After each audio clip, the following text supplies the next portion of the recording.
భద్రాద్రి జిల్లాలో పెను ప్రమాదం తప్పింది. దమ్మపేట మండలం గట్టుగూడెం వద్ద రోడ్డు ప్రమాదం చోటు చేసుకుంది. కేవీఆర్ ట్రావెల్స్ కు చెందిన స్లీపర్ బస్సు బోల్తా పడింది. రాజమండ్రి నుంచి హైదరాబాద్ కు వెళ్తుండగా ప్రమాదం జరిగింది. బ్రేక్ ఫెయిల్ కావడంతో అదుపు తప్పి పొలాల్లో బస్సు బోల్తా పడింది. ప్రమాద సమయంలో బస్సులో 43 మంది ప్రయాణికులు ప్రయాణిస్తున్నారు. గాయపడిన 12 మందిని అధికారులు ఆసుపత్రికి తరలించారు.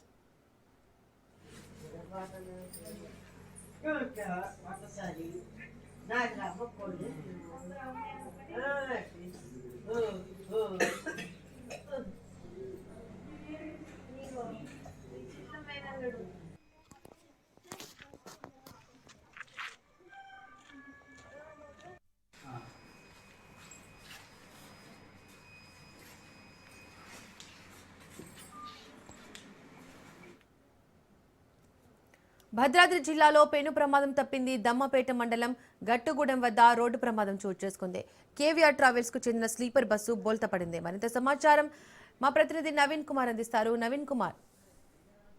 రైట్ ఇటుక భద్రాద్రి కొత్తగూడెం జిల్లా అశ్వారావుపేట గట్టుగూడెం వద్ద అయితే ఒక కేవీఆర్ ట్రావెల్స్ బస్సు అంటే బోల్తా కొట్టిన ఘటన అయితే చోటు చేసుకున్నట్లుగా కూడా చూడవచ్చు. ముఖ్యంగా మనం చూసుకుంటే ఏదైతే అంటే ఈ యొక్క బస్సులో అయితే సుమారు 40 మంది అయితే ప్రయాణిస్తున్నట్లుగా కూడా తెలుస్తుంది. అయితే రాజమండ్రి నుంచి హైదరాబాద్ కు వెళ్తున్నటువంటి కేవీఆర్ ట్రావెల్స్ బస్సు అశ్వారావుపేట దాటి 20 కిలోమీటర్ల తర్వాత అక్కడ ఉన్నటువంటి గట్టుగూడెం వద్ద అయితే అదుపు తప్పి రోడ్డు పొలాల్లో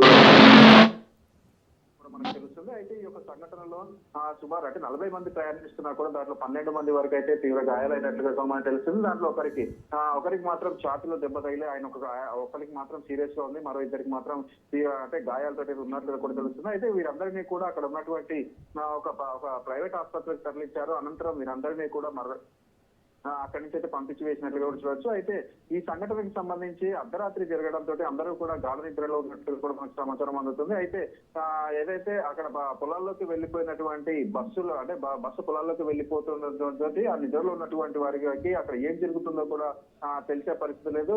అయితే వాళ్ళందరినీ కూడా హాహాకారాలు చేస్తున్న నేపథ్యంలో ఈ బస్సుకి ముఖ్యంగా మనం చూసుకుంటే ఏదైతే ఎటువంటి ఎగ్జిట్ డోర్ లేకపోవడంతో అటుగా వెళ్తున్నటువంటి కొన్ని వాహనదారులు ఈ ప్రమాదాన్ని గుర్తించి దాంట్లో ఉన్నటువంటి ప్రయాణికులందరినీ కూడా అంటే అద్దాలు పగలగొట్టి వారిని బయటికి తీశారని కూడా మనకు సమాచారం తెలుస్తున్న పరిస్థితి కూడా ఉంది. అయితే అనంతరం ఏదైతే అక్కడికి సమాచారం తెలుసుకున్నటువంటి పోలీసులు అక్కడ ఘటనా స్థలానికి చేరుకొని దాంట్లో ఉన్నటువంటి ప్రయాణికులందరినీ కూడా అంబులెన్స్ మరియు పోలీసు వాహనాల్లో అయితే హాస్పిటల్ కు తరలించినట్లుగా కూడా మనం చూడొచ్చు. అయితే ముఖ్యంగా ఈ యొక్క ప్రమాదానికి కారణం ఏదైతే బస్సు యొక్క అంటే బ్రేక్ ఫెయిల్ కావడమే దీనికి అంటే ముఖ్య ప్రధాన కారణంగా కూడా తెలుస్తుంది. అయితే అంటే ఇప్పుడు రవాణా శాఖ అధికారులు కావచ్చు లేకపోతే పోలీసులు మరికొంత ఇక్కడ దర్యాప్తు చేసి పూర్తి వివరాలు తెలిపాల్సిన పరిస్థితి కూడా ఉంది. అయితే ఈ యొక్క బస్సు శ్రీదేవి అనే పేరుతోటి అరుణాచల్ ప్రదేశ్ లో అయితే రిజిస్ట్రేషన్ అయి ఉన్నట్లుగా మనకు సమాచారం ఉంటుంది. అయితే ఈ యొక్క బస్సుకు సంబంధించి మనం ఏదైతే ఫిబ్రవరి నుంచి నవంబర్ వరకు చూసుకుంటే ఈ బస్సుపై అంటే చలాన్లు సుమారు అంటే 22,000 వరకు చలాన్లు కూడా ఉన్నట్లుగా మనకు తెలుస్తుంది. అయితే ఈ యొక్క బస్సు ఇంతకు ముందు కూడా అంటే ర్యాష్ డ్రైవింగ్ వల్ల ఏమైనా ప్రమాదాలు జరిగాయా లేకపోతే ఈ బస్సు యొక్క పూర్తి సమాచారం తెలవాలంటే ఇంకొంచెం సమయం అయితే